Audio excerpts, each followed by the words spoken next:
control the horizontal. We control the vertical. Peer into the infrared.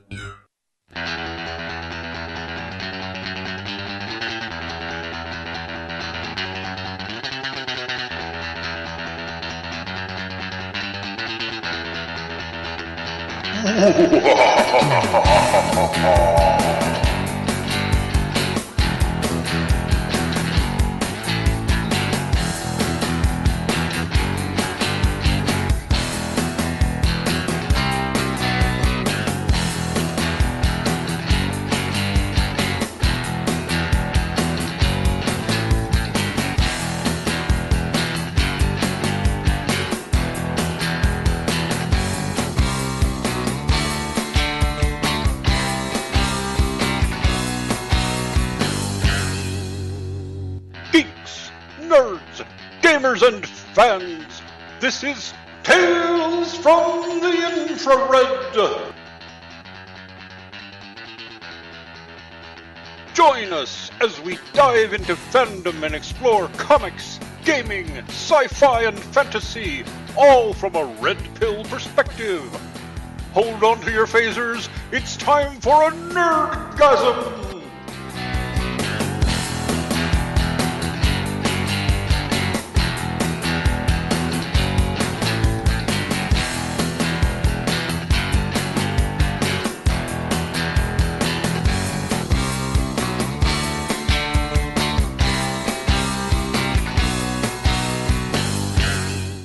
Featuring Rachel Edwards, Jim Kelvarn, James Huff, Dean Esme, and Christian Shearson. Hello, everybody out there in AVFM Radio Land. Welcome back to Tales from the Infrared. We took a little holiday break because, well, everybody was busy with the holidays, but we are back now to bring you more geek and nerd culture from a red pill perspective. I am your host, of course, Christian Chassin, and joining me, as always, is Dean Esme. How's it going, Dean? Oh, I need more coffee. But good otherwise. Oh. Yep. Also joining me is Rachel Edwards. How's it going, Rachel? That's pretty good. Nice. Glad to be here. Nefanor of Frawl. Who are you people? What are you doing in my spaceship? Jim Kelvarn, our resident LA Kings fan. Yes, I am a Kings fan. In fact, I'm going to the game tonight. I'll see everybody there, and I hope my Kings win. Kings are fags. I hope they lose horribly. Kiss my ass, Dean. You'll be the only one there cheering them on. Yeah. And, of course, running the back room and making sure everything runs smoothly is, of course, James Huff. How's it going, James? It's going just fine, guys.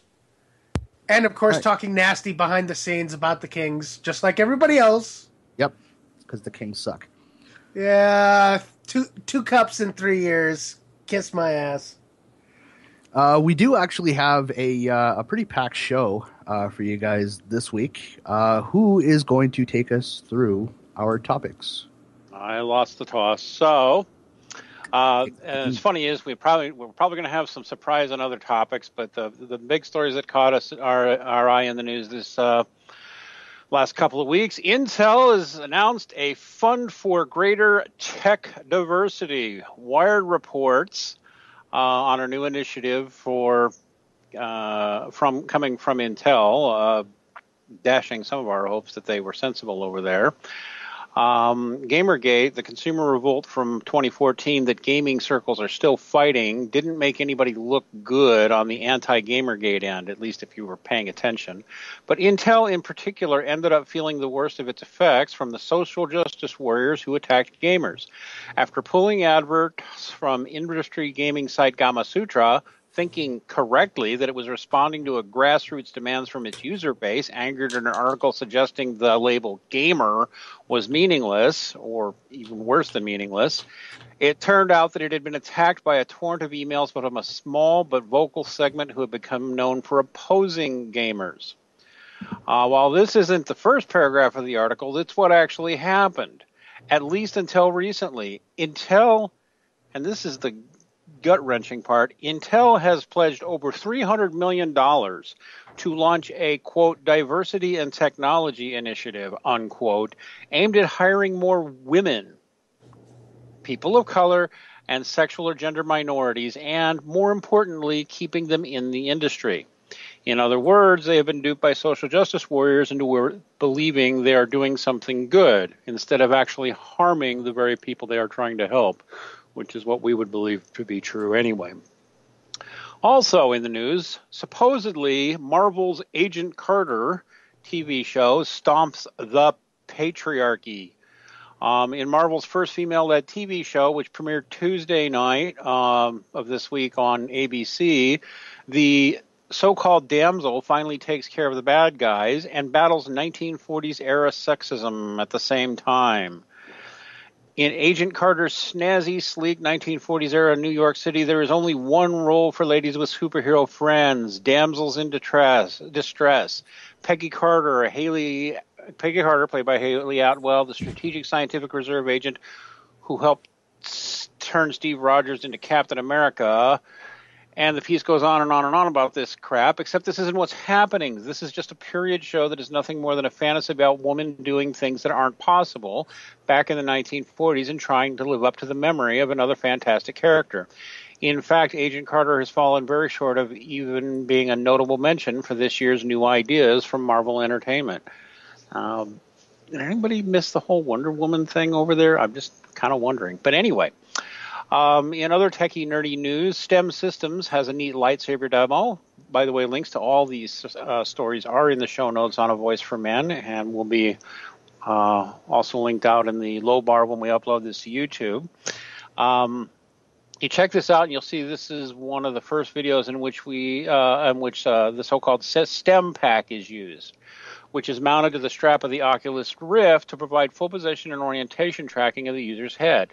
STEM controllers provide tracking for each hand. The lightsaber or sword is the true test for a one-on-one motion tracking system in virtual reality because it requires low latency and almost perfect tracking of both position and orientation between your physical and virtual self as you perform swipes, slashes, blocks, and counters with the lightsaber.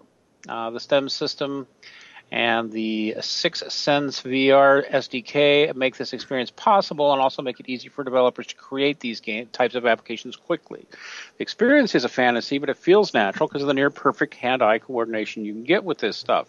Basically, you put on the goggles and such, and you feel like it's more and more getting you to where you're in a real virtual reality, if that makes any kind of sense. Over on UpRocks, there was a neat article on the highs and lows of geek culture in 2014. The conclusion is that for the most part, 2014 was a good year to be somebody inclined towards geekiness, nerdiness, or general poindextery. Geek culture continued to explode in every corner of mainstream society this year, while the source material, the comics, video games, and other nerd ephemera that started it all benefited from an infusion of new, more diverse creative talent. Of course, 2014 wasn't entirely a big geek paradise. As always, there were embarrassing outbursts from the community and very legitimate reasons for nerd rage. The article goes on with a few of the highs and a few of the lows of geek culture in 2014. Meanwhile, over on Forbes, we have an interesting article saying 2015, the year that everyone forgot about Gamergate. Yeah, we'll see. To quote from it, it says, I, like the vast majority of gamers, did not think about Gamergate over the past few weeks. It was nice. I bought my PlayStation Vita home to show the unfinished Swan to various members of my non-gaming family, who mostly seem to enjoy Giant Sparrow's unique first level. The troubles of the gaming industry throughout 2014, from Drive Club to Halo the Master Chief Collection, to the attacks on Anita Sarkeesian, and only popped into my head a few times, and I spent the rest of the break just generally remembering that there exists a world where people are sort of shocked that anyone cares about video games journalism one way or another. Gamergate is still around as a Twitter hashtag and a forum topic, but the relevance is waning from its peak in the fall. Or so claims this writer in Forbes. The guy in Forbes also claims a movement born out of disproven claims originating from a jilted ex-boyfriend's blog post. Man, I'd really like to see Aaron Guioni sue him for that. The whole business, legitimate and illegitimate, reasonable and cruel, was tainted from the beginning. Biased enough there, buddy? But anyway, he goes on, the tempest that stirred up has likely left an indelible mark on the gaming industry and the culture that's around it, and I'm excited to see what this whole world does in its wake. On that one, I will agree with him. So those are the stories that caught our eyes for this week's show. Who wants to start by talking about any of these things? Well, personally, I'd like to save Anita for the very end, but I'll go wherever anybody wants to. But let's start with Forbes, because that was the last one we talked. You read. Let's go with them. Start at the end. Good idea. Well, I mean, I'll just go right into it. Where does he get off claiming that that I hate this, because the presumption that Gamergate is about this stupid love affair in the first place is just unbelievably ignorant. But if we're going to go there, where does he get off just shitting on Aaron Gioni that way? I hope I'm saying Aaron's because that's name right. What they've been doing since the beginning. They've been attacking him constantly. I really, and I think he will. I think he's going to get his day in court, and I think he's going to win, but we'll see. To me, this he's whole right article about just reads about it's basically wishful thinking. It's please go away, stop talking. I That's think what he's some of basically what he's saying. I think some of what he says is accurate, but you know what? No, I think he's wrong. I think Gamergate is now its own subculture that's going to continue for quite some time. Yeah, most of us went away because we were busy enjoying the holidays. For example, I spent much of them reading comic books because that was my Christmas present. But I haven't lost interest in this. I don't know. What about you guys? I've never lost interest in this. I mean, Gamergate is... it's something near and dear to my heart. It's people standing up for what they believe is right. And from what I've seen, and I've been following it from actually the real beginnings, which are not Zoe Quinn, it's actually Anita Sarkeesian. And I can explain that if someone needs me to. But it's people standing up for what's right against people saying, okay, you guys are horrible human beings because we don't like what you do, and you need to change. Well, wait a minute. I don't understand why people need to change. If they're happy, they're doing things they enjoy, but you want to come in and you want to change the culture. You don't want to fit in. You want things to revolve around you. I don't understand that. I've never been able to understand that thought process because it's not about you. Gamergate is about getting people to act ethically, not attacking the people who actually support you in doing what you're doing. And, gamers just want to play games. That's all they really care about. They are going to pay for the games they enjoy, and I've said this numerous times. I'll say it again probably a few hundred times later. It's about playing video games and enjoying video games and not having people attack you for enjoying things. And here's where I see the disconnect with a lot of these anti-Gamergaters is they sit there and they attack, and when people stand up and say, hey, look, this isn't right, they say, oh, it's not about you, unless you feel that this is about you, in which case it's you having a problem, you having the problem. No, if you're coming into somebody else's space, if you go into somebody else's house and say, okay, you need to do this, that's you being an asshole. That's not them needing to change, that's you being an asshole. And it's a bunch of assholes coming in and saying, do this. We want you to do this because this is what we think is right. My answer to them is fuck off. Go ahead. There's an article here that I should have tried to get it in the show notes, but I'll go ahead and put them in retroactively. This article is so good, we might go a whole segment on another show on it, because I actually think it explains Gamergate and what it really is better than any article I've seen yet, and it's not about Gamergate. I don't think Gamergate's mentioned in it anywhere. I don't think so. If it is, it's only very much in passing. It's on medium.com, and it's called When Nerds Collide. My intersectionality will have weirdos in it, or it will be bullshit, by a woman named Meredith L. Patterson. I'll just go ahead and give a shout out to that and link. To give you the TLDR on it, she goes into a long history of nerd and geek culture and where it started and what it used to be like, and how what's been going on over the past so many years has been basically the non-geeks and the non-nerds have invaded.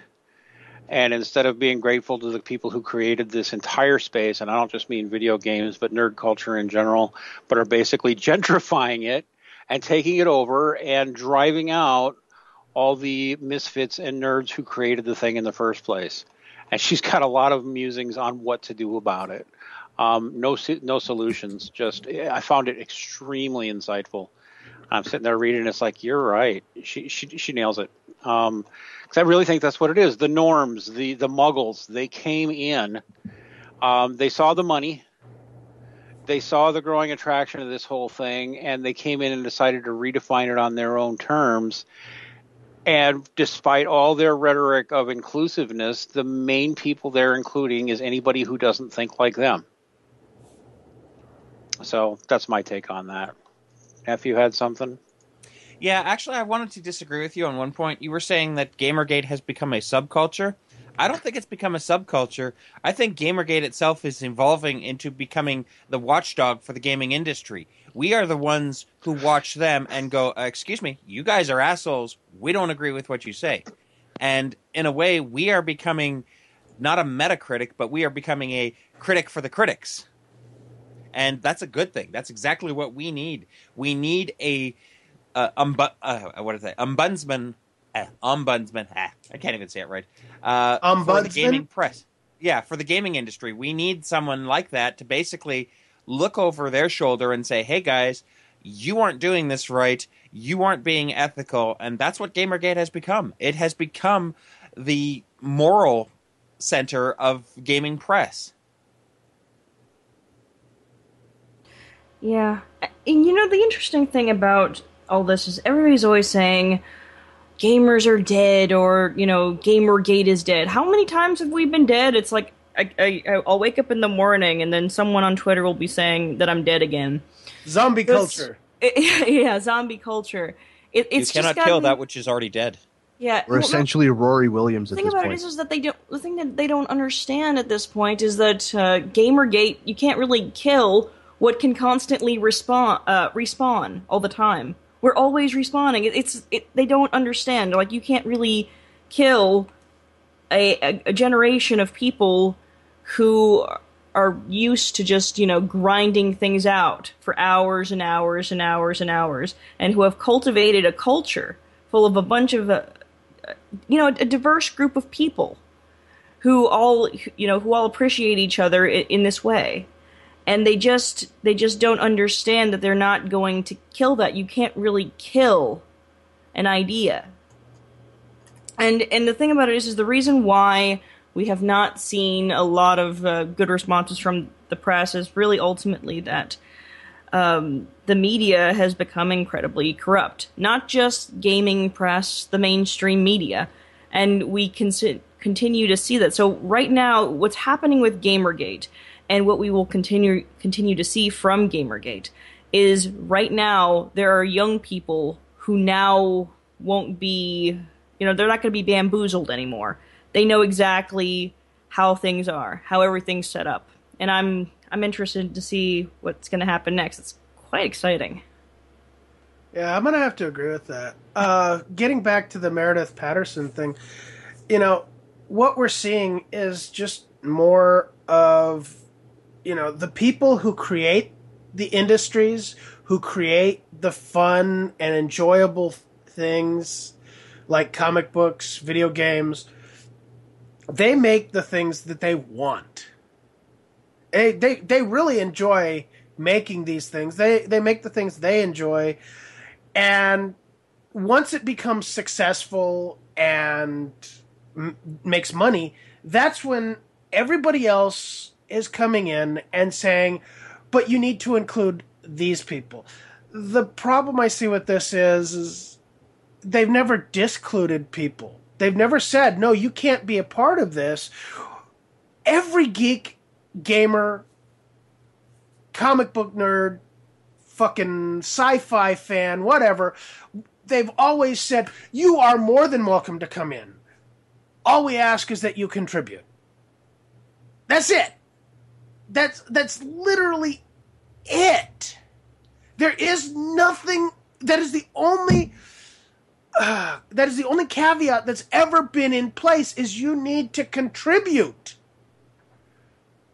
What are these people contributing, honestly? We've even made, let's look at Gamergate. We've even made a place for them to critique games and say, okay, these are our opinions, and we're fine with that. We're more than happy to have people come in and join us in what we love. There is no problems with that. There never has been. The problem comes when we get treated the same way we've always been treated, and oh, you're just a bunch of nerds and geeks, and you have no importance, and you guys need to get out of here now. It's like, okay, wait a minute. So basically, it's like taking the things away from the people who made it. It's like coming in and taking someone's bank account, the money they earned. Literally, that is the only way I could explain it. Is these people, these social justice warriors, these feminists, are coming in and saying, okay, even though you earned this, even though you created this, we're going to take it from you. Do it your goddamn selves. Seriously. I mean, everybody is getting tired of this. Seriously, you social justice fucks. Well, I don't know about everybody, because apparently Intel thinks these people are worth $300 million just so it can get, quote, more women and minorities. I really hate the way they lump women and minorities together. I mean, it really grinds my gears in a big way. It's like saying women, it's almost as bad as the constant phrase women and children, like they're the same thing. And women and minorities, like they're the same thing. It always gets back to this thing, well, we have to feel sorry for women. So we'll lump them in with every other victim group or every other underrepresented group. Because I don't think anybody thinks it's a bad idea to take people who come from an underprivileged background and maybe try to give them a leg up if they're genuinely interested and have some potential. But this, I mean, basically Anita Sarkeesian and a bunch of these people are getting money on a bullshit diversity technology initiative. I mean, is it not obvious at some point that this entire social justice thing is a scam for money? I gotta stop you there, Dean, because here's the thing: we don't know the details about this initiative. We don't know what they're going to do with the $300 million. Me personally, I actually support the idea, provided that everything is done correctly. If you want to get more women in the tech industry, you want to get more women to become engineers, get them to understand that gender studies degrees are fucking useless. Don't get them out of this stupid school curriculum that is just emotional feel think, and get them doing more math and more science. Get them into the STEM fields. Get them interested in the STEM fields. Get them into engineering courses in university. That if they spent that $300 million and did that with the initiative, that's something I would fully support. Well, but if they're going to take the $300 million and they're going to try and turn the tech industry, engineering, science, mathematics, and just turn it into basically the emotional feel-think that is gender studies, it's a waste of fucking money. Well, I can tell you right now one thing, Christian. The money will, part of that money, according to Breitbart anyway, I know some people don't trust Breitbart, but still it says, quote, the money will go towards funding programs that support the positive representation of women and minorities in technology and gaming industries, one of which is Feminist Frequency, a.k.a. Anita Sarkeesian. So she's getting a chunk of that pie. She is getting a piece of that. That is a bad sign. She is. She's getting a piece of that pie. And that's one of the things that is, I'm not nearly as hopeful as Christian that it's not going to be this sort of, we're going to make the tech field more touchy-feely and shit like that. That's exactly what they're trying to do. They're like, oh, we feel that this environment is far too hostile for women and minorities. We've got to break down these invisible doors and shit and to try and get women in. Here's the thing. You look at all of these countries that are incredibly egalitarian, okay? Or considered to be the most egalitarian, the most feminist and everything like that. They still have the exact same gaps between the number of women in these fields like tech and engineering and things like that. They're still there. And they continue to be there because women have an interest in going into the humanities. A lot of them do. Instead of, even when they go into business, it's usually dealing with stuff in the humanities or stuff with customer service, dealing with people. I don't know what it is, but there's just always going to be a good portion of the female population that is not going to be interested in tech. I can tell you what. Having hold on, Christian. Who shall not hang on? Let me just get this. Having she who shall not be named involved and getting a chunk of that pie is a little.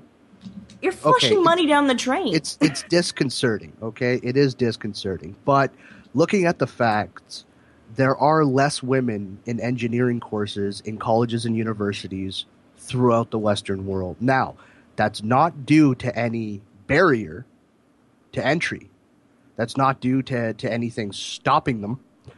It's just due to a lack of interest in the subject matter.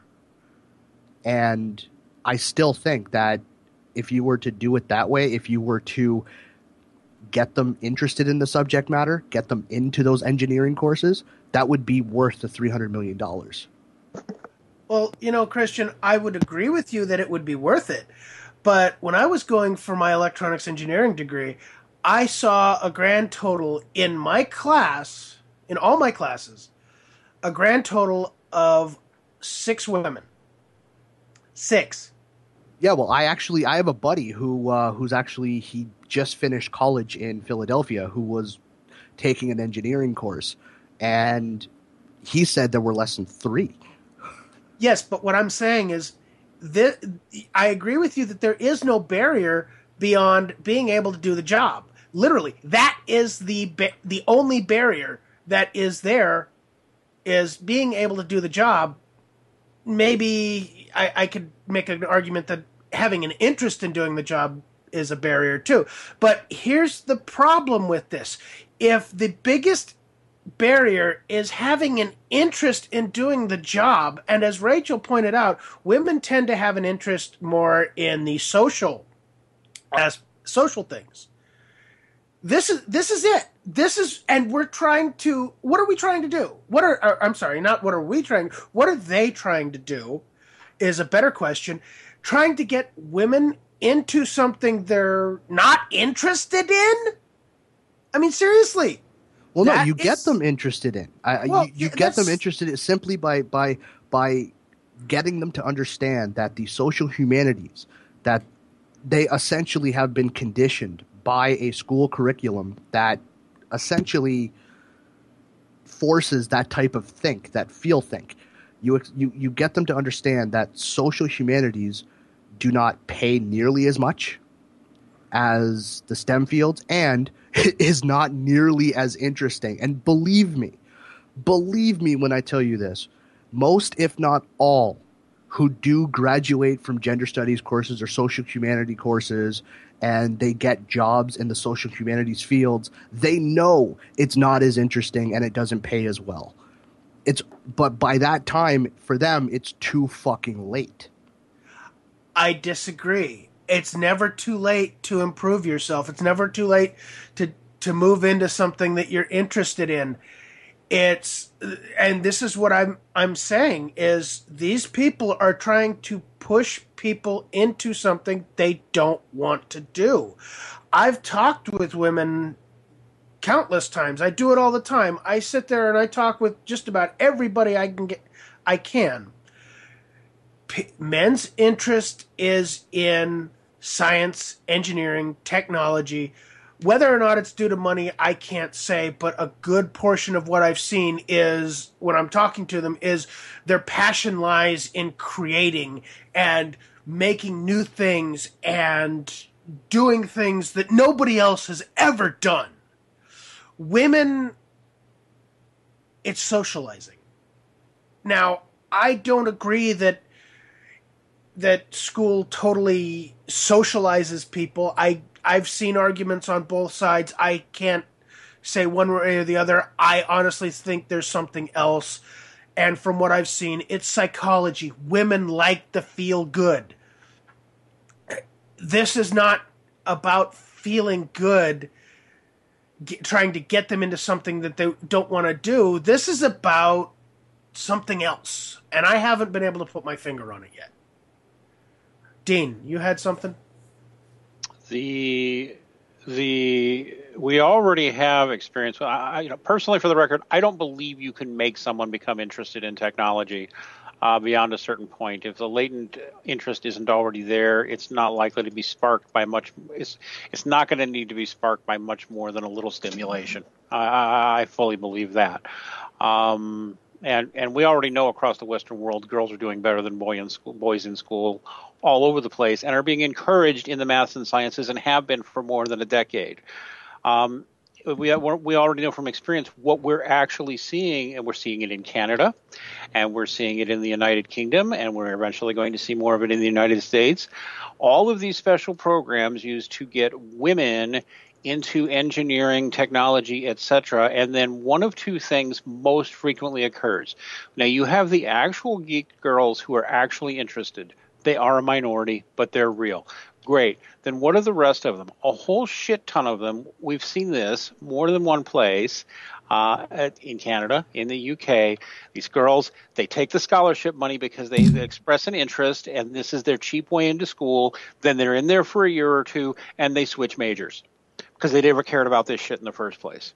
Or they graduate with a bullshit degree, they get a job, and then they go actually get into the workforce and go do something else because they never wanted to do this in the first place.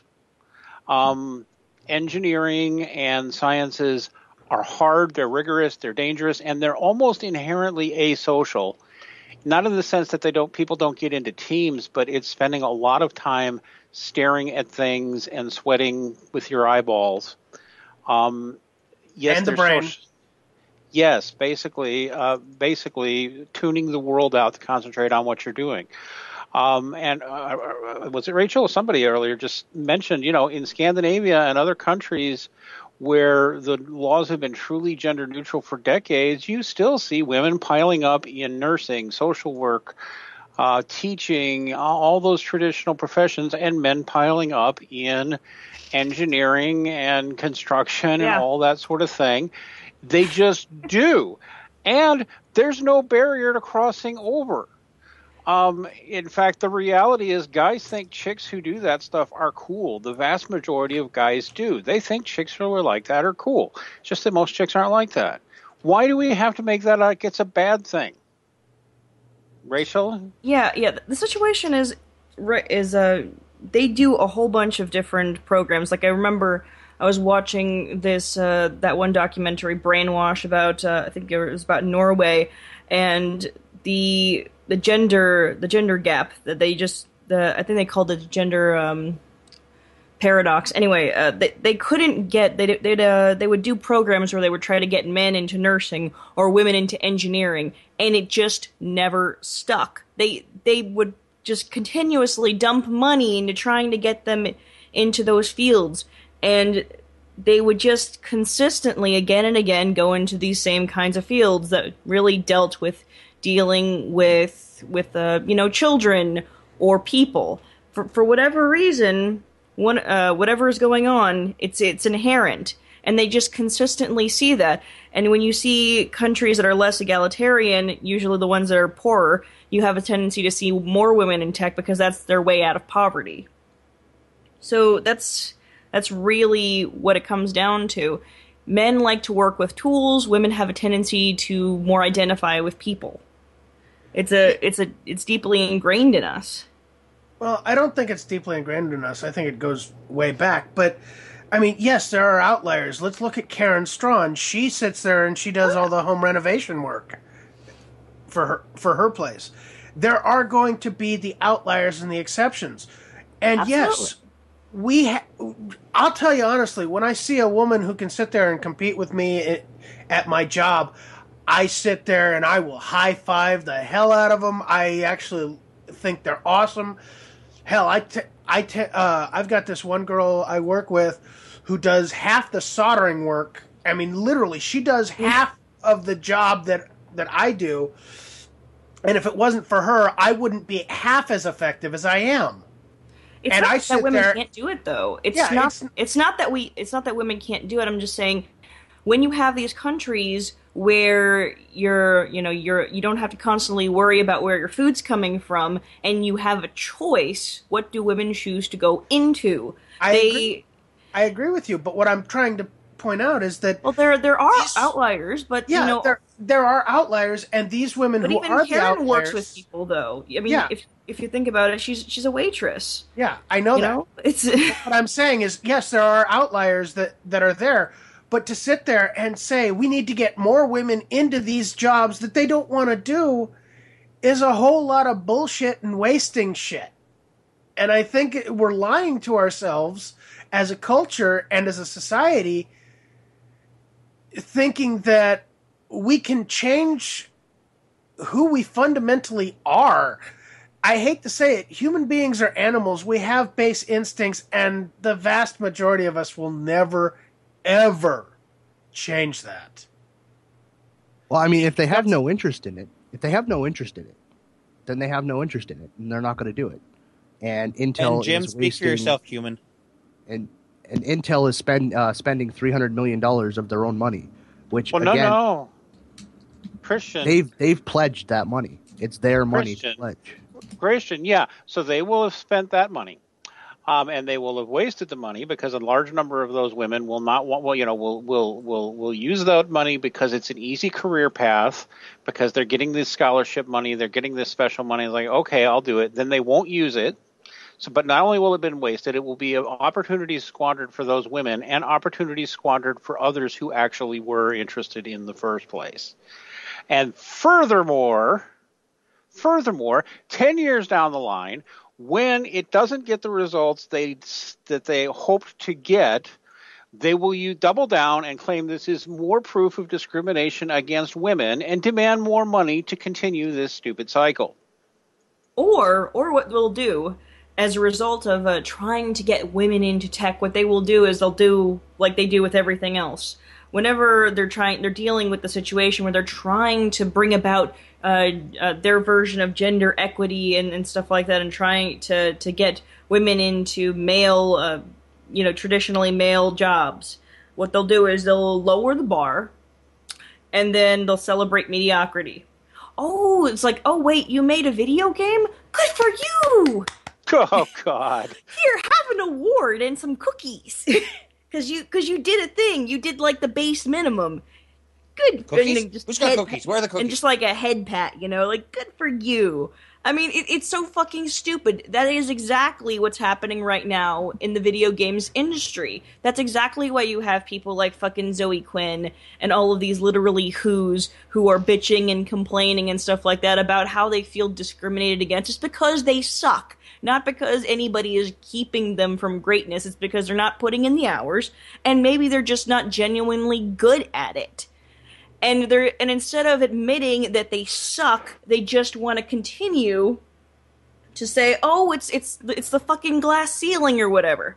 No, you just suck at it. You're mediocre. There are other women out there who are busting their asses to be as good as guys, okay? And the guys are constantly, busting their asses to be good in general. And all of those women don't get noticed because they don't want to make waves. They just want to do what they love.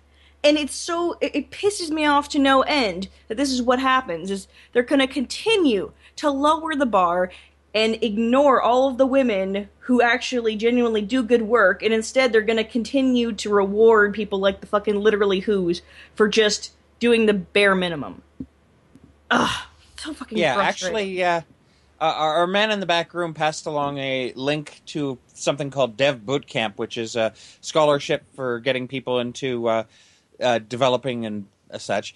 And this is something specifically from the requirements for the scholarships. And I quote, "We do not offer merit-based scholarships as we operate under the principle that anyone can learn to code if given the means and opportunity to do so. Because of this, we don't reward anyone for being further along the process than others. In other words, we don't care if you're better at it. Fuck you, we're going to give it to people that we wanted to." Yeah, fuck meritocracy. What's that? I mean, oh gee, only the thing that has built Western civilization from the ground up.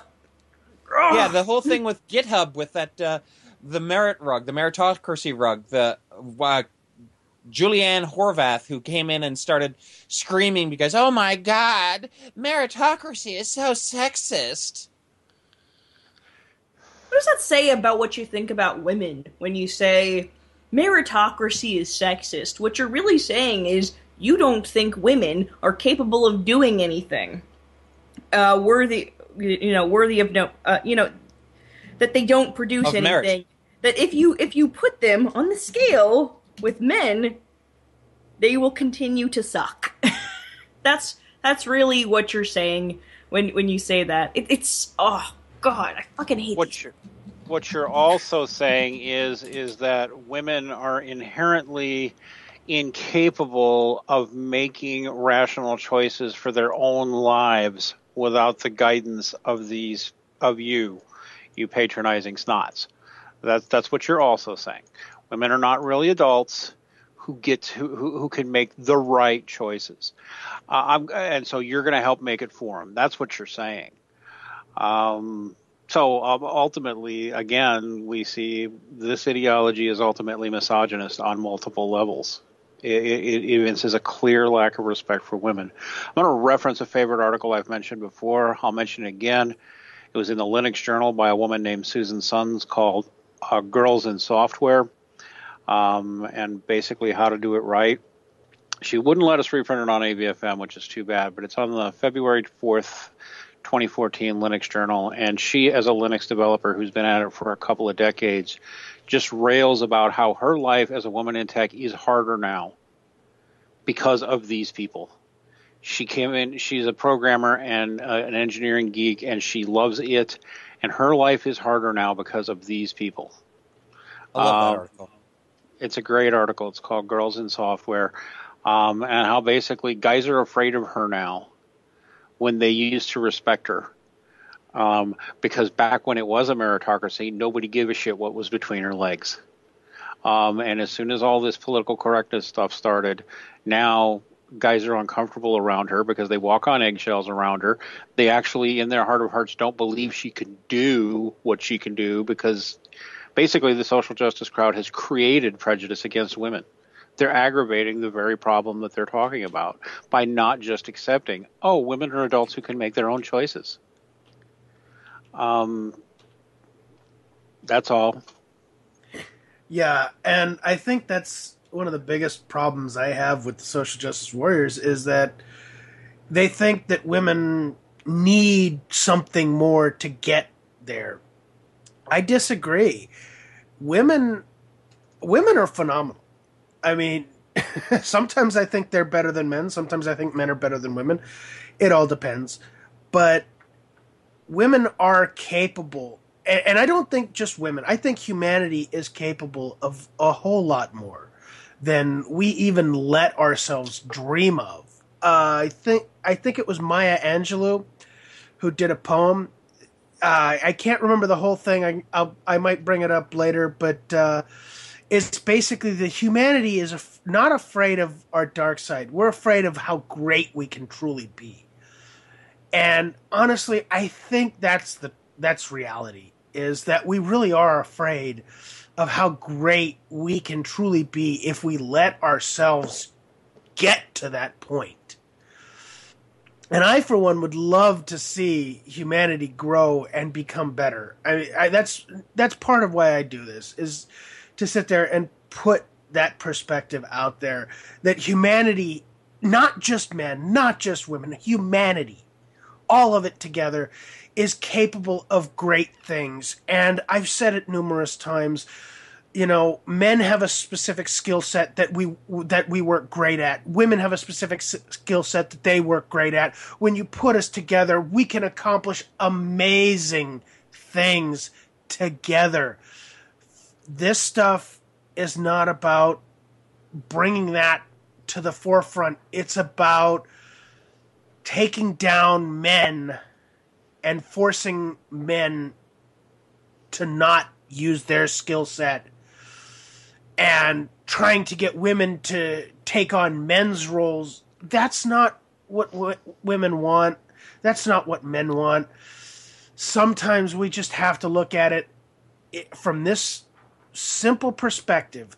Men and women are different.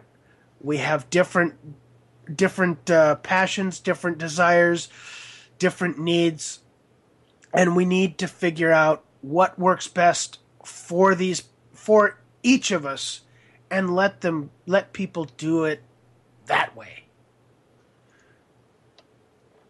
Somebody Can't else. Disagree. Can't disagree. So, show's over. Jim's right, everybody.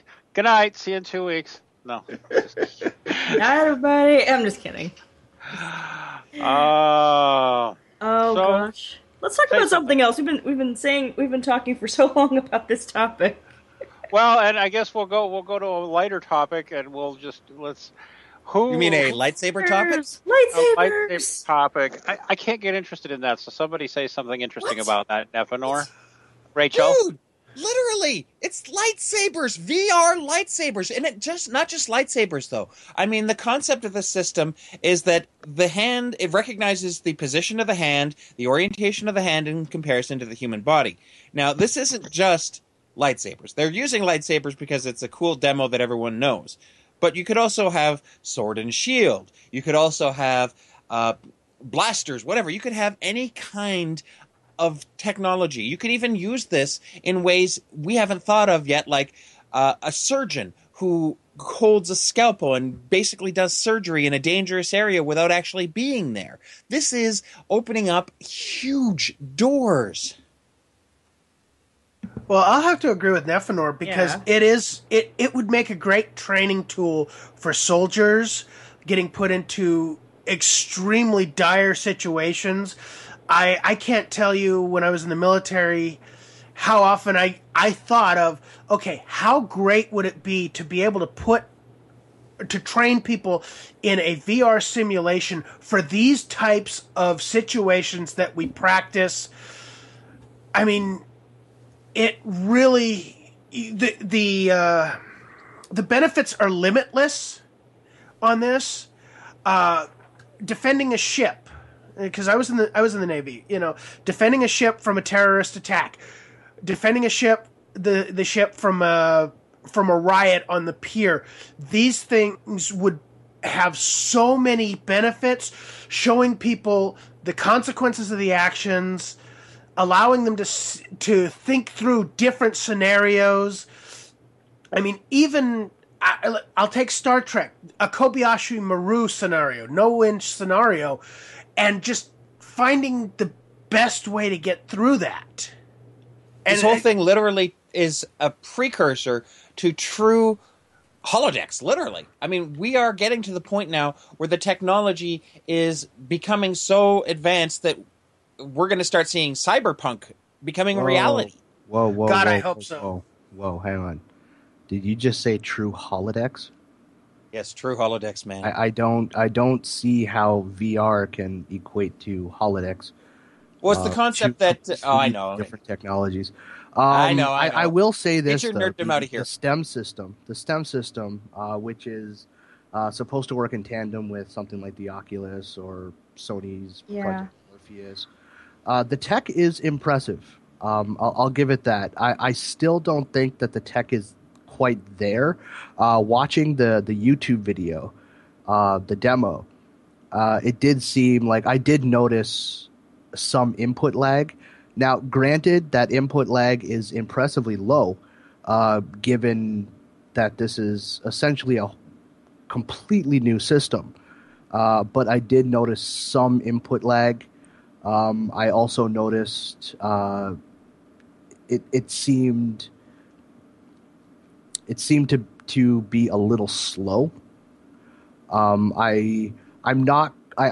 I didn't see was the epic lightsaber battles that George Lucas, fuck him to hell, showed us in like Attack of the Clones. Yeah, it's a horrible movie and it should not have the name Star Wars on it, but you have to admit the speed and the agility that we saw in those lightsaber battles, minus the flips, I would have liked to seen something at least as fast as that. It seemed like it was a little slow to me. Like the flips, you will. Well, Christian, I will say that it's not there yet. I mean, and any technology, I mean, I've been a technology geek my whole life. Any technology, it takes time to advance to a truly usable level. The cell phone, let's look at the cell phone now is nothing more is more powerful than some computers. Holy shit. 15 years ago. I jumped the queue, but okay, you know what, Rachel, you go ahead and then I'll jump in. Real quick, I will just say this. Yes, I know it's the tech, the Sixth Sense, the STEM system, it's still in pretty much alpha. So, I mean, they could work all of that out by the time they go to production. So, anyways, go, Rachel. Yeah. So here's the thing. The thing that I'm looking forward to is like, you know, you could be doing you could pretend to be a samurai in a game or something, just like, oh man, Japanese sword battles, it would be so fucking Of course awesome. you would go to the fucking Japanese. Like, I fucking like katanas, god damn it. Or you could be fencing. There's a whole bunch of cool shit you could be doing. It would change the dynamic in so many situations. But the thing is that, you know, you are right, though.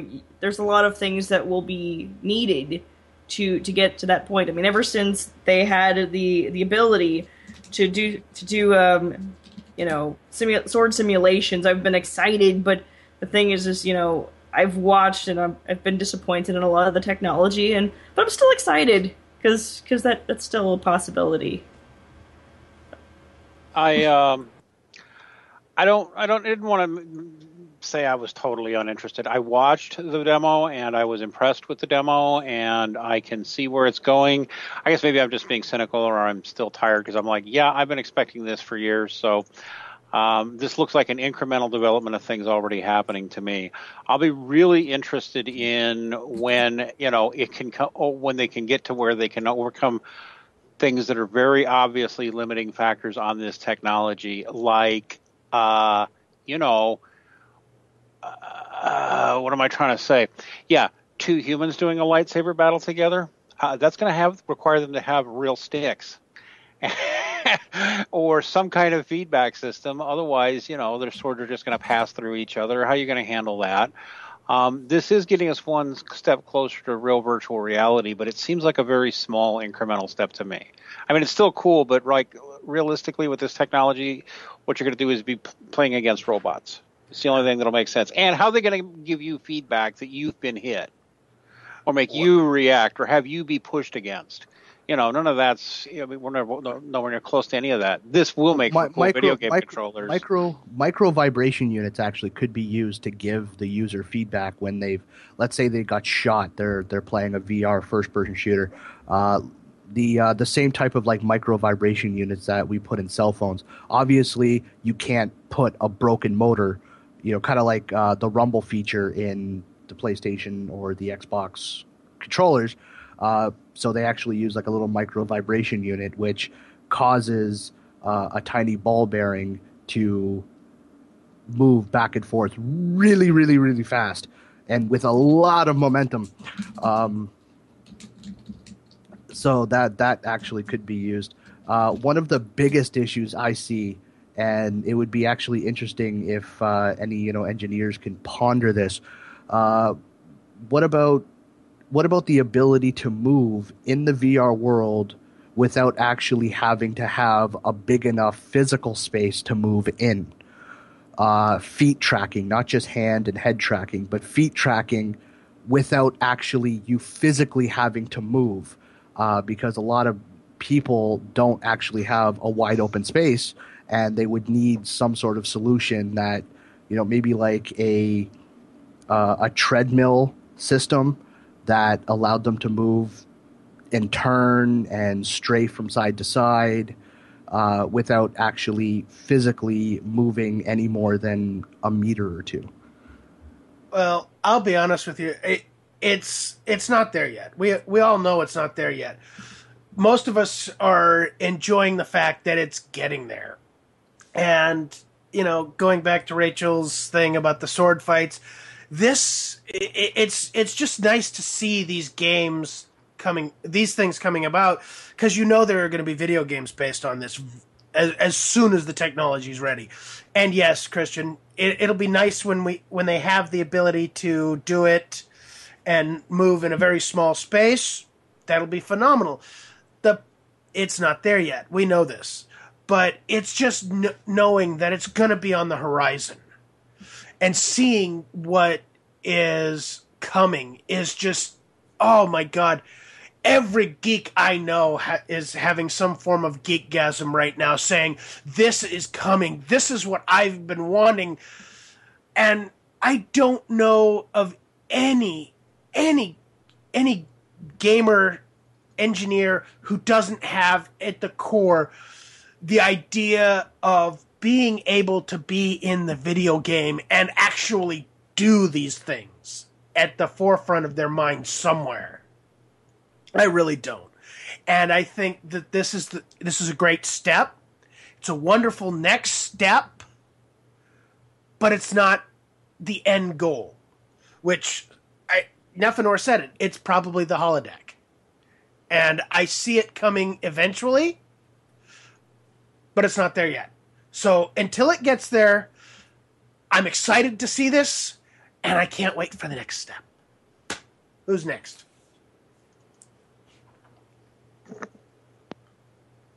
Christian. What? Wake up, Christian. So tell you what. Let's take a short music break here. And when we come back, we will discuss one of the remaining topics, or possibly a bonus round topic. Who knows? TV. James, take us away.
Everybody, and we are back.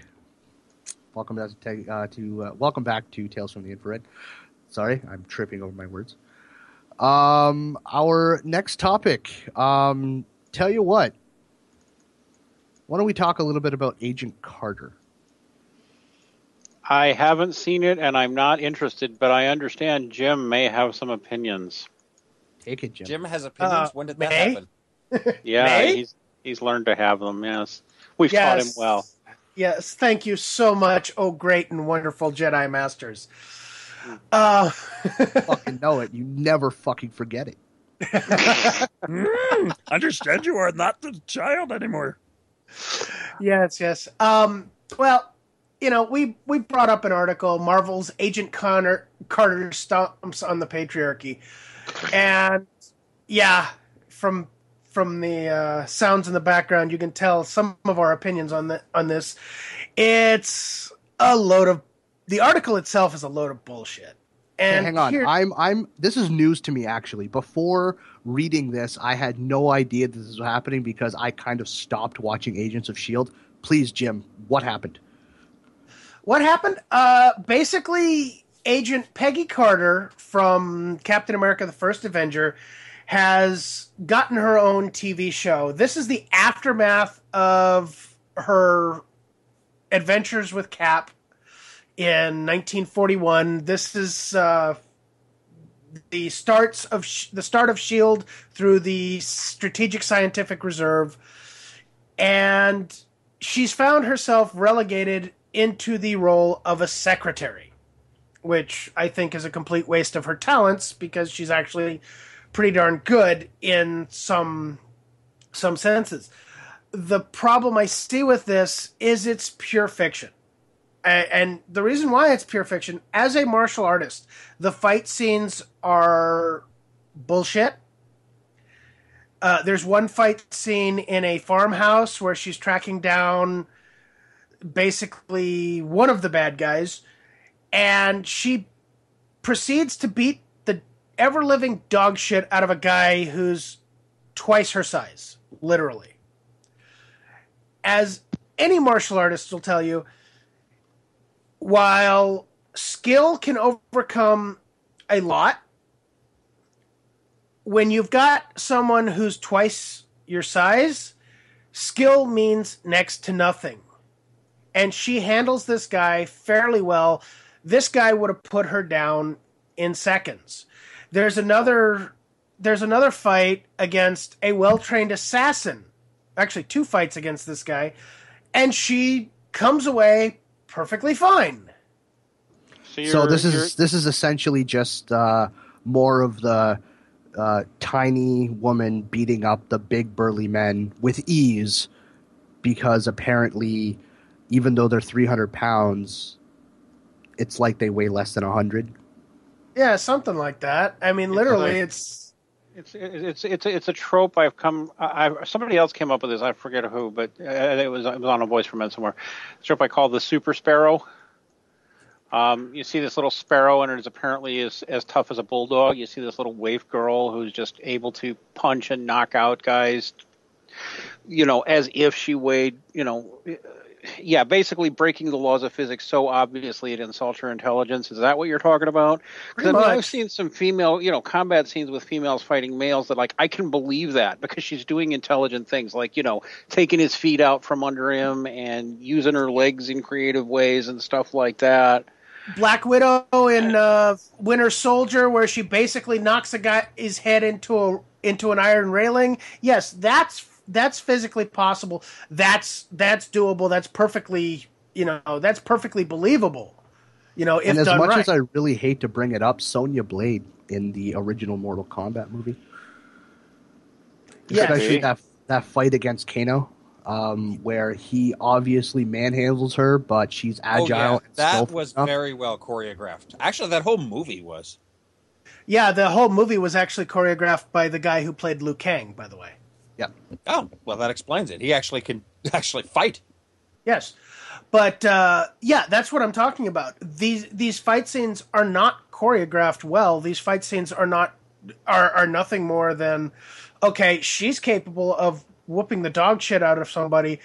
But I'll tell you honestly, I don't have the skill level of, say, a master of any martial art.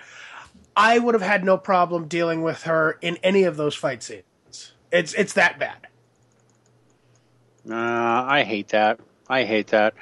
And so then once again, what you're talking about is a show setting up ludicrously ridiculous. There's a phrase I like, which is that, and it's an old one. I don't know if it was at Harlan Ellison who said this. It was some old science fiction guy said, "I agreed to suspend my disbelief. I did not agree to hang it by the neck until it was dead." Yeah, that's about what you're doing. Now, having said that, there are some elements of the show that are actually fairly well thought out. She is a very intelligent woman.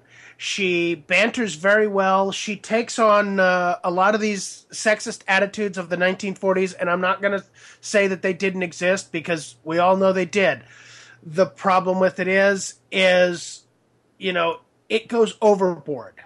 I mean, it's like that's the main theme, not just kind of a backdrop for making people look stupid and making the sexism of the past look stupid, which is exactly what it was. It's the main theme. And she just, it goes overboard, and it's just pure women empowerment at the expense of everything else. See, and the fact is that I know women who were alive at that time, and most Hollywood depictions of what the so-called sexism was were even then never all that simple. I mean, they really never weren't. And there were, I don't know. I haven't seen the show, but everything I'm hearing makes me think I don't want to see the show because it sounds stupid. Well, I'll tell you, I actually had to power my way through the two episodes, because they did deliver the first two episodes instead of making it a 2 hour premiere. It was 2 episodes. It had its moments. It had some points where it was actually decent, but I mean, Edwin Jarvis is the stereotypical, servile guy. And, you have a couple other characters, some of them are white knighting for Carter. And there's one guy who, he actually got injured in World War II. He actually comes to her defense, and she basically says, "You know what? Don't do that again." Instead of sitting there saying, "Hey," she says, "I appreciate what you did, but don't do it." That's great, but sometimes we do need a little bit of help from people, and you can't sit there and say, "Hey, don't do this." It's like, "Hey, look, let me take care of it first. If I have a problem, feel free to jump in when I say, but let me take care of it." That's fine, but no, it was just basically her deriding him for stepping up and saying, "Hey, look, this isn't acceptable. This isn't nice." It's like, okay, well, you know what? Do it yourself. Fine, I'm not going to help you. Well, may I ask, has anybody discovered any television over the past month that we haven't talked about much on the show before? Fringe. Well, not over the past month, but over the past few years, there's a lot that I know we haven't talked about. Well, Fringe. Well, I know I talked. I think Christian wants to talk about Fringe. I think he does. I know I've been recommending Fringe to him for a while, and the whole thing is streaming on Netflix now, so you can get it for free and watch it. And my short take, and then I'll just see what Christian's response is, since he just burned through it. My take is it reminds me of Supernatural in the sense of it starts the first season and you're not sure they're going anywhere, and it really just feels like Monster of the Week. And then by the time you hit the second season, it's like, oh, they are going somewhere, and this is really, really interesting. And then, unlike Supernatural, they write an ending and it makes sense, and so you don't wind up disappointed and wishing you hadn't wasted the time. What were your impressions, Christian? Honestly, very, very similar to yours. When you first told me about Fringe, I checked out the first episode because it was on Netflix. And by the way, it's not free. I am paying $9 a month for it. But I did check out the first episode. The first episode sort of it dragged on a little bit. It was essentially like setting up how Olivia got in touch with Peter, brought him back to the States from Iraq to sign Walter out of St. Clair's, the mental institution. And so there was a lot of setup in that very first episode. I kind of felt that episode dragged on a little bit. But after that, the Monster of the Week take for the first season, after that, it was done fairly well. But it wasn't exactly Monster of the Week because everything in that first season was setting up for the alternate universe. Everything in that season was setting, like every fringe event that happened in that first season was a direct result of what was going on, what the alternates were doing in the alternate universe. And then season 2 came along. It was kind of a war between the two universes.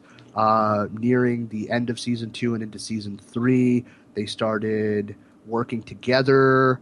Then going into season 4, there were the characters called the Observers, and they invaded.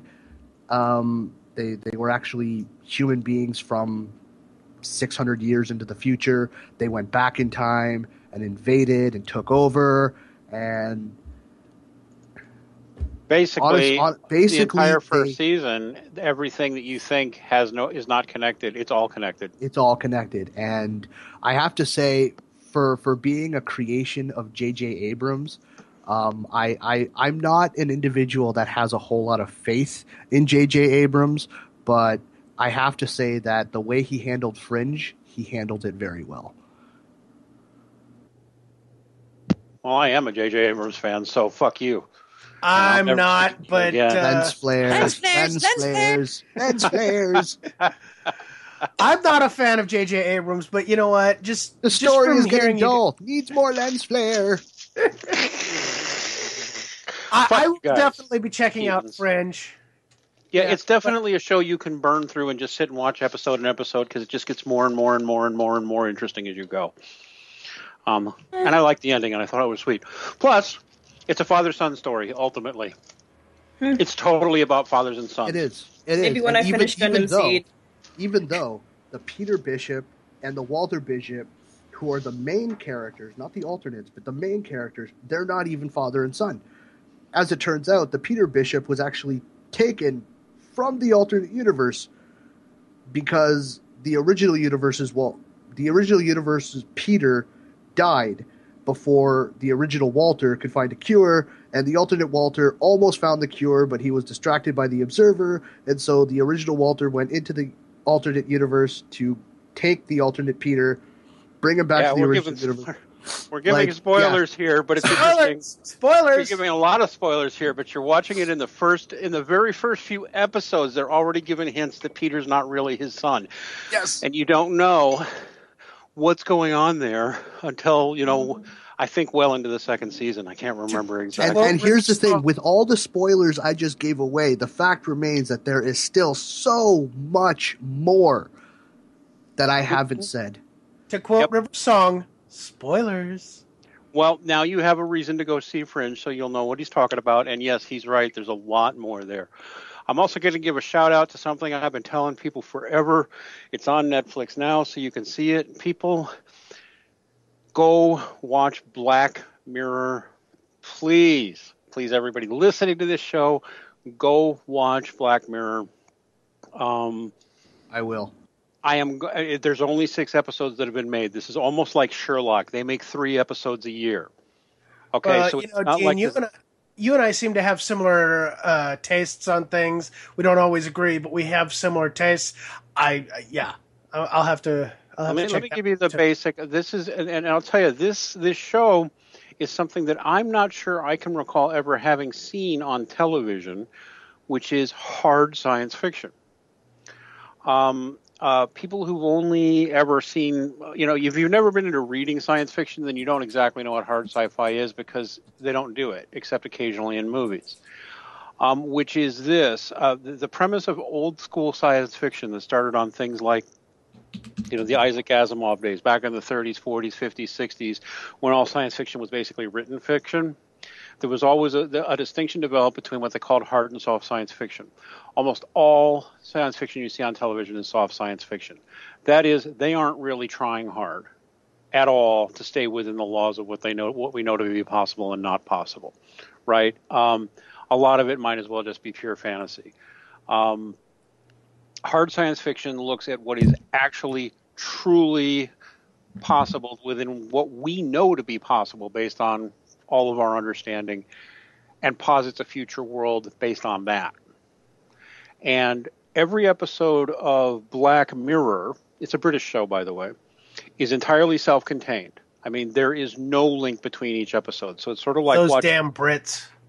Well, it's like watching the classic Twilight Zone or The Outer Limits. These shows have nothing to do with each other.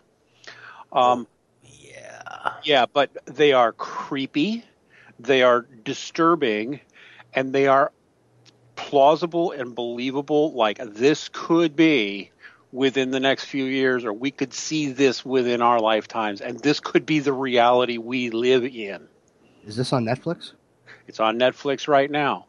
The first episode is, in my view, probably the weakest, and it's still really strong. Two of them, at least, that I've seen, I still like. When I think about them, the hair goes up on the back of my neck. And it's not because they're horror.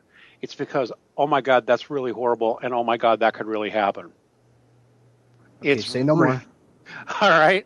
All right. I will definitely check them out. How long are each episode? Is it like Sherlock where they're running an hour and a half, or are they I think they're about an hour each. That's a good question. That's I'll look it up real quick because they go by so fast you don't feel like they're really long.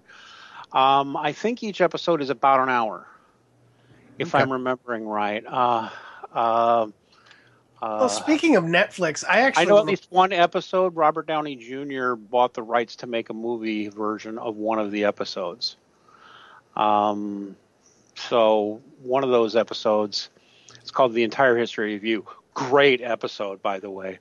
It's going to be made into a film that Robert Downey Jr. wants to make. Well, speaking of Netflix, I actually want to plug the new Daredevil that is going to be on Netflix. Now, originally they were saying it was going to be 13 episodes. It's actually going to be pretty much a 13-hour movie. I mean, this to me sounds good because you can get around the censors. You can go really dark, which Daredevil is a very dark character. I am looking forward to this, and that's coming out in April, and that's going to get everybody wet for Age of Ultron. It's not going to star Ben Affleck, is it? No, thank God. It's Mundane Matt did something on it. He was talking about Agent Carter and Daredevil, Hawkeye, and everything. But yeah, that to me sounds really, really good. I mean, Daredevil, when he's done right, he's a very dark character.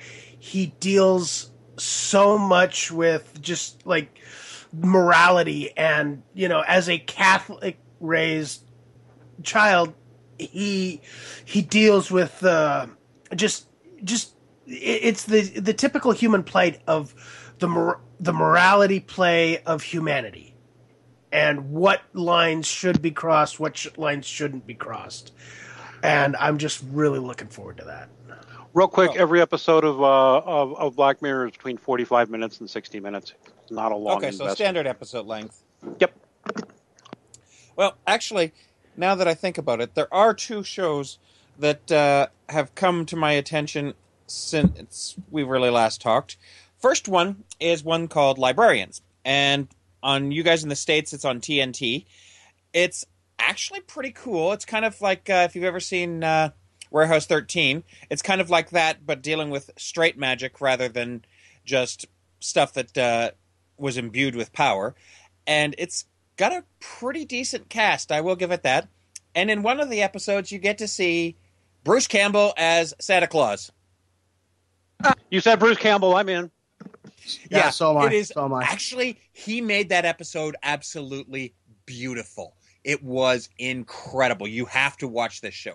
The other Anything one, with Bruce Campbell is fucking awesome, in my opinion. well, he's only in it for the one episode, but it's still, he just like, you're like floored. He not only has comedy and seriousness all in that episode, and he plays it beautifully all throughout. Well, I'll And the just other watch show- that one episode and fuck the rest. And the other show, which is coming on Showcase here in Canada, probably will hit Sci-Fi in the States, is a new show based on an old movie that we all know, 12 Monkeys. They're basically taking the story and continuing on as if Cole didn't die, from the sounds of it. And it starts on January 16th, and it looks kind of interesting, the fact that either that or they're expanding the story of the movie a bit, but it sounds like the plague has actually started at this point, and they're trying to either stop it or find the source to fix it. I never watched the movie, so It's not a bad movie. And the guy who's playing Brad Pitt's character actually looks a little like Brad Pitt. All right, so who's this calling? This is just Daredevil? 12 Monkeys. Well, 12 Monkeys. The series? Yeah, 12 Monkeys the series. It's on Showcase if you've got access to take a look at it. Ladies and gentlemen, it's time for the bonus round.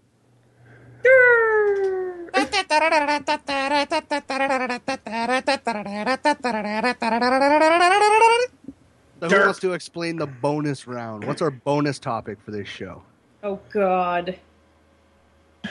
someone, come on. Nefnor, I miss the sound effects he does when it's sort of like, oh, breaking news. Well, they didn't say breaking news. They said bonus round. Yeah. Oh, Different okay. music. Yes. Breaking news! No breaking news. No breaking news. Okay. But yeah, oh gosh. Nefnor, you fucking explain. This is fucking. Alrighty, this is absolutely beautiful. Apparently, where was it? Let me scroll up here and find the place that has the article. It was Oregon Live claims that a Gamergate woman blames online harassers for hoax that sent 20 Portland cops to her former home. And she's claiming, this is some of the quotes here. I won't say who it is at first, because once you realize who it is, you'll realize what this is all about. Here he goes. So-and-so, 35, joined Gamergate almost as soon as it formed. Quote, I was a misogynist, she said. So-and-so is a transgender woman. She grew up, blah, blah, blah. I felt degraded as a trans woman. She said, I grew up with the stupid idea that women had privilege, so I joined in. I thought I was punching up at other women who were more privileged than I was, end quote. Now, anyone who hears that says, wait a minute, that sounds an awful lot like a social justice warrior calling men and Gamergate harassers and all that shit. Well, when you realize who it is, Grace Lynn, otherwise known as Pixelgoth, you realize this is bullshit because she was never Gamergate. She was always anti-Gamergate. In fact, she screwed over a Kickstarter. She screwed up on a Kickstarter, didn't produce what she was claiming to, and then gave the money to Feminist Frequency. So this is obviously not a gamer. This is not a Gamergate person. What this is an anti-Gamergate claiming to be Gamergate and saying it's all about harassment. Yeah, it's a pure hit piece. Yeah, and they didn't even do a good job of hiding the fact that it's a hit piece because they're lying the whole damn time. And the thing is, it wasn't even Gamergate. We know who supposedly sent people out there, and it was Baphomet, which is another board on 8chan, but it's not Gamergate related. And the thing about it is I It's don't asshole condone, related. Yeah, I don't condone what they do there, and I hope that whoever fucking did it gets busted for it. I think we all agree with that. I kind of hope that the party van shows up at their house to come get them. Just like, oh, yeah, you fucking swatted someone. Guess what? Here are the consequences of but your here's actions. Here's the thing about that. Because it is a part of HAN, and this is entirely plausible, but it is, it's entire speculation. One could hypothetically go, to one of these threads and, dump all the information there. Can that's we the just thing, though. call this what it is, though? I mean, this is just another social justice warrior tipping her participation ribbon into the oppression Olympics and trying to one up Zoe Quinn and Anita Sarkeesian and literally who is just another SJW joining the oppression Olympics and trying to compete for who is oppressed more. It's another fucking publicity stunt. In fact, I'm going to call it, I believe, I cannot prove, but I believe there is strong reason to believe she did it to her fucking self. Considering it was her former address, not her current one, that's a pretty good sign. Now, Yeah. here's the thing, okay? I'm going to assume I speak for everybody here when I say nobody here supports the act of swatting. It's a very dangerous practice. It's meant as a troll for the lulz, but it's very dangerous. It wastes resources, but there's also a human element. Any one of those, you have to understand that SWAT teams take every call seriously because they have to. As far as they're concerned, the reason why they're being called in is because it is a dangerous situation and their lives are literally hanging in the balance. It is protocol that they take it seriously. Any jerky, quick movements could be seen as a threat, and the target of that swatting troll could be shot without question. So I think I speak for all of us here. It's a shitty practice, and honestly, it should stop. You speak for me? Yeah, it is important to understand that this was not Gamergate. It wasn't even on the Gamergate board. It is, like I said, Baphomet, and they are, to understand what Baphomet is, it's kind of like old 4chan, and when every now and then there would be a thread where it would be sort of a weird personal army thread where someone would post docs, and then they'd send them like pizzas and hookers and stuff like that. Hookers? Where? I mean, Jesus. When I first saw the board up there, I was like, oh, this is bullshit. So I of course reported it. And it didn't come down. So then I understood. Oh shit. Yeah, they're keeping this one up. That's not good. That's not good. So yeah, there's really not much we can do at this point to get Baphomet taken down, but they're not part of Gamergate, and Gamergate doesn't really condone what the fuck they're doing. More to the point, I simply don't believe this woman's story. She's a fucking liar. She's another con artist. I'm going to say it right now. It is my firm opinion. This woman is a con artist from start to finish. It wouldn't surprise me in the least if she did this to herself just to get the attention. Either way, no, I'd say I will call it 99% probable, in my opinion, that she did this to herself because she wanted the attention. But even if she didn't, she loved every second of it. And here's the thing, though. There is a tweet that she did where she tweeted out, I think, the thread where they were planning on doing this stuff, and so of course instead of calling the fucking cops and stopping the possible SWAT team that'd be going to her old address, she took the time to write a nice little tweet. And this, believe it or not, I've known about swatting for a long time because this practice started by going after political pundits. So it started well before Gamergate, and so I knew some guys this happened to. If you're high profile on the internet, which very plausibly everybody here out with their real name could be considered, I already went and talked to the cops about how this could happen to me and let them know how they could get a hold of me, and talk to them about it. And cops near me said thank you because they'd never heard of this, and it caused the local police department to do some review of its practices and procedures. Now, they did assure me that if they got a weird phone call from my address saying something crazy like, I think I've just killed my wife and I think I'm going to kill someone else now and hanging up, which was like the first swatting on record, said, well, we'll be over there with a SWAT team. I'm like, that's fine, just as long as you got my phone number and know that I will come out without anything in my hands. And they were very open to hearing it. And I know it may sound weird, but if you're high profile and visible on the internet, you might consider a similar conversation with your local police. Just saying. Yeah, I think this is whoever does this. I'm going to go on record and say stop. I don't care who you are. I don't care what side you're on. I don't give a shit. Stop. You're wasting resources that might need to be used elsewhere. You're endangering lives, not only of the people who are being the victims of these swattings, but the SWAT members as well, because who's to say that you don't send them to somebody's house and that person snaps and somebody gets killed? This is not good. I mean, you are risking lives here. Somebody please take this. I really can't form a coherent thought right at the moment. It just disturbs me that much. Jesus, take the wheel. Upset. No, but Jesus doesn't know how to drive. No, this is. I think I know what you were getting at. This is not fun and games.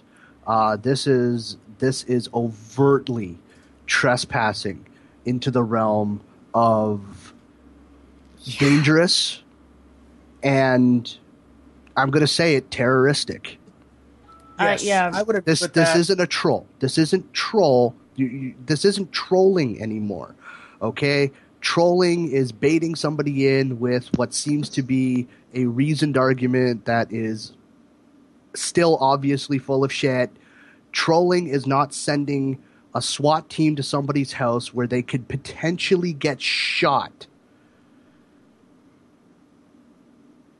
But this is not the only time we've seen similar. I mean, if you're utilizing somebody else to do something like this, that is not okay. I mean, you don't utilize violence against somebody you disagree with just because these are normal people. These are people going about their lives. If you have a disagreement with them, fine, that's great. Show them how you disagree with them. Show them where you believe them to be wrong. Give them a chance to, defend their position against yours. That's fine. But the minute you start bringing guns and officers into the mix, people trained to look out for each other first, protect each other, shoot if necessary. You got to understand the instance between life and death for police officers is faster than you can snap your fingers twice, which is... It's literally a hair trigger away. Yes. I mean, literally. This is dangerous and deadly. You can get someone killed. You can get an innocent person killed. Please. People who are doing this, stop. Nephenor, you got something? Oh, yeah. Well, you said it, and you just barely missed what I was thinking. This is proxy violence. This is the same tactic that feminists use constantly against men. And you know what, Baphomet? The moment you start using this, you are sinking to the level of feminists. You are becoming just like feminists. You are using somebody else to commit your violence because you are too weak, too scared, and too ineffectual to do it yourself. Agreed. Chirp. Sure. All right. So hopefully, though, what we got to do, and we'll probably do this on A Voice for Men, it's just something else we got to find time for, is write an expose on this. because clearly this fraud has to be exposed, because she is a fraud. She was never part of Gamergate in the first place, and she is aping the feminist logic. I mean, she's basically taking the social justice warrior, anti-Gamergate narrative, acting like it ever reflected reality, which it never did, and trying to make a name for herself. Yes, she's been a Sarkeesian supporter, and my brain is just so full of fuck when I look at this story. Well, I want to sit there and bash the news source that actually posted this. They didn't take even a short period of time to check out any of the story, check out their source. They just went ahead and ran with what seemed to be... They listened and believed. Yeah. I mean, listen and believe. Anita Sarkeesian says it all the time. Listen and believe. Listen and believe. This is what happens when you listen and believe, people. You get people in danger. You put people's lives, their livelihood, in danger. How hard is it to figure out that listen and believe is a bad practice? Now, I just want to go on record and say this. For any channers, 4chan, 8chan, Infinite Chan, whatever, any channers out there who may be listening to this, I will defend your right to anonymity on the internet. I will defend your right to free speech. I may not entirely agree with everything you say, but I will defend your right to say it. But in exchange, can you at least think of the consequences before you act? I will defend your right to say what you have to say. I will defend it to the death. I signed up for the military. Nobody ever relieved me of that responsibility when it came to the defense of the Constitution. The U.S. Constitution states you have the right to free speech. I will defend that right for everybody to my death. But the minute you start endangering lives, I will stop defending you. You will defend the innocent lives. I will defend the innocent lives. All right, well, that was a pretty heated topic, at least for me, because I've been aware of the practice of swatting for quite some time, and honestly, the practice does get my blood boiling. It's like we're trying here to push a humanist perspective here. We're trying to push some common sense. And there is no room for endangering the lives of innocent people. Well, and here's the thing. Why is it that people who are Gamergate supporters who had this happen to them, why aren't they making the news? It's still incredibly ironic. We have multiple... Yeah, the funny thing is they're trying to claim she's Gamergate and she got swatted, and yet she's not Gamergate. And we don't even really know if the swatting is real. Well, we don't even know. We can't even say that it came from Gamergate. And, you know, we have theories that say it's definitely not Gamergate, but the fact is this news source is saying it's Gamergate. There's no proof of it. Show me proof that it's Gamergate. I don't believe it until I see proof. But, you know, people need to start thinking. Think. Use that lump that's 3 feet above your ass. Stop being so short person hateful. Come on, man. Like I said, this is a very robust topic. It's very... There's a lot of intricacies to this topic, and it's a very heated topic. But I think, actually, with the 20 or so minutes we have left to the show, why don't we talk about the highs and lows of geek culture of 2014? This might actually be the first show in a very long time where we actually get through all of the topics plus the bonus topic. So I'm just going to shift gears a little bit, and let's talk about, the highs and lows of geek culture in 2014. Too much pandering. Way too much fucking feminist pandering in many different areas. What were some of the highs? What were some of your highs, Rachel? Oh, gosh, my highs? Oh, jeez. I don't know if I've had one. Yeah, nobody slipped her a Mickey or sent her any hookers and blow. Oh, okay. Over the Garden Wall was actually really great for me. She hasn't had any anal. That was great. I thought that was a great piece of animation. Recently. What? Well, she was too busy talking to hear what we said.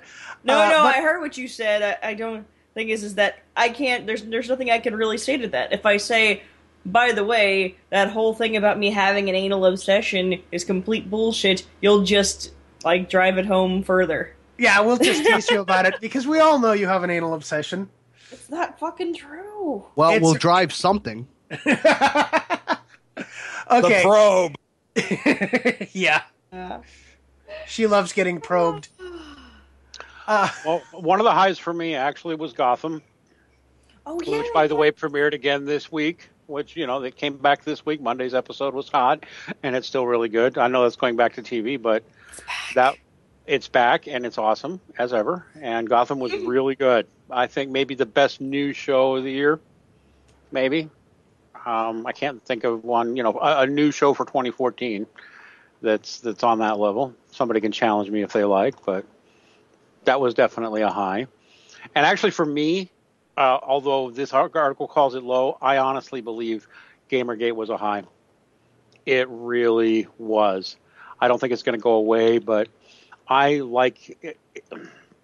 Gamergate was the geeks finally standing up to the bullies and not getting knocked down. And everybody who's started on Gamergate and is still in it, you are all heroes to me.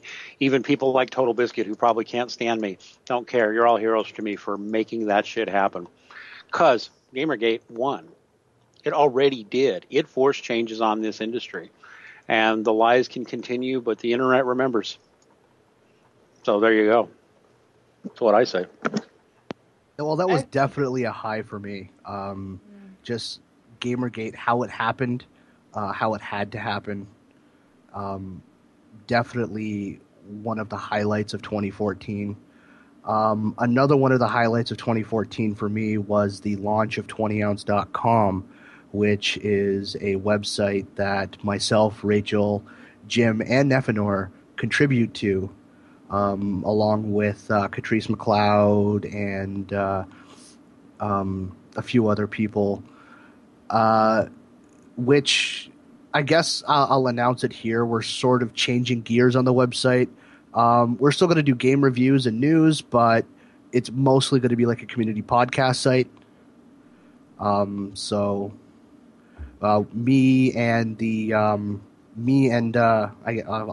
Sam, we figured since me and him, we have a history of doing community podcasts, we figure we should focus on our strengths and what we do well, which is community podcasts.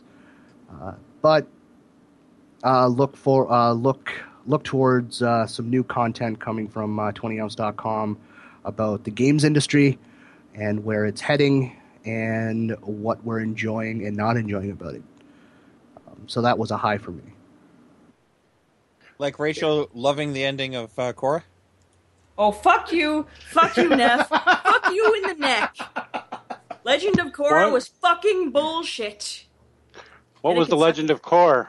Okay. The ending of Legend of Korra was complete and utter bullshit, and I will try to make this brief because otherwise I'm going to go into a rant. It went back. We already did a podcast on this, Rachel. Yes, I know, but it came down to social justice pandering. Okay, they took their writing and their characterization and flushed it down the toilet so that they could, push an agenda. Which was they felt that they wanted to further support the LGBT community by basically saying, okay, you know what, midway, we're going to try and build up to a relationship, but then not develop it at all, because of course we're doing this on Nickelodeon. Yeah, let's say, okay, let's imply heavily in the last couple minutes of the finale that two women are going to be together and then not build up that relationship. Fuck you. Fuck you in the neck. You fucked the franchise. Fuck you. Now tell us how you really feel. That actually kind of reminds me of how they ended The Sopranos. Oh, God. Well, the ending of The Sopranos was ambiguous. This sounds like they just kind of fucked the audience on purpose on this one almost, huh? Yeah, I have to agree. Although I've never watched Legend of Korra, I'm not an anime fan. Personally, I don't really like anime. It's for Nickelodeon or whatever. It's in the style. The whole appeal of the franchise has been whether it's Japanese anime or American anime, I'm just not a fan of it. I mean, the only anime style show I actually liked was the Boondocks. Yeah. Okay, the appeal of Legend of Korra, though, I mean, this is just really brief. It is you're mixing sci-fi, you're mixing fantasy with martial arts and things like that. So you've got all the really nice things from a lot of those older movies where it was a martial arts fantasy situation, and then you mix it with the anime crowd, and there you go. But ever since the social justice fucks took over and started becoming really big fans of the show, but not for any of the good aspects of it being, an action adventure show that has, some decent writing to it in some aspects. Ever since they started being the primary fans because the cast wasn't entirely white and stuff like that, and women and had strong female characters, it fucked everything. And in the end, that's what they decided to do. Pander to the Tumblrette fan base, not the rest of the fan base, not the kids who like to watch this at home, mind you, but the Tumblr folks who like to write, fan fiction. It just dawned on me that I have not actually attempted to do this all show, so I'm going to do it now. I'm going to pull James in, and I'm going to force James to actually contribute because his voice is just as important as the rest of ours. What are some of your highs and lows of 2014? What did you enjoy? What did you not enjoy? Anything particularly stand out? The best thing for me was that conference. Right. Out of everything the whole year long, best thing was the conference. As far as lows were concerned, talking about the International Conference on Men's Issues. As far as lows were concerned with what I do,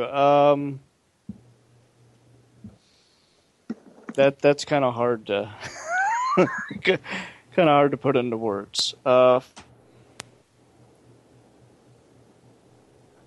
Well, just in terms of geek culture, it kind of sounds like that conference really canceled out any sort of potential lows that you might have. Actually, yeah. I think for the most part, yeah. Look, feminism shot itself in the foot all the way across the board when it from trying to shut down the conference to recent events with Gamergate. They have consistently done more damage to themselves than what we have done. We put objective reality before people. People go, hey, look, it's objective reality. Feminists go, no, misogyny. And everyone goes, wow, they sure do cry like a bunch of bitches, don't they? I would have said cackling cunts, but yeah. So, this has been a seminal year for us. Pun you intended. naughty boy. Naughty boy. Hey, James, where's the next one? Isn't it Seneca Falls, I think it was? Seneca Falls. Oh, man. I could only hope. That would really piss him off. Oh, my God. That would be great. Jeez. Yeah. You know what? That was fun. There were so many dorky moments to that. It was great. Well, anybody else have any highs or lows of 2014? Anything that particularly stands out to them? Well, I've got a couple. Go ahead, Neff. I'll save mine for last. Well, I just wanted to point out that actually it was funny because Kathy Young did a article recently talking about in 2014, did feminists jump the shark, basically? And one of the things she said that I thought was so wonderful to hear is she said something we've been saying for ages, which is feminism doesn't have a monopoly on equality. In fact, she even said maybe it's time to start inviting other people to the table, like humanists, like egalitarians, and, gasp, men's rights activists. So she basically came out and said it's time that feminism stopped trying to say it's the only one about equality and started letting others talk. Do you hear that, people?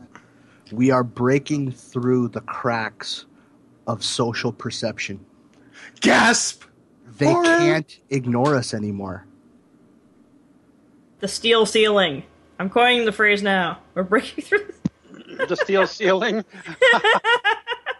The lace curtain, as I like putting it. Well, that's Warren Farrell's line, but Well, yes. I mean, the whole idea of the glass ceiling is that it's an invisible barrier, but a barrier nonetheless, and we've always been aware of the fucking barrier. So it doesn't matter if it's like opaque or see-through.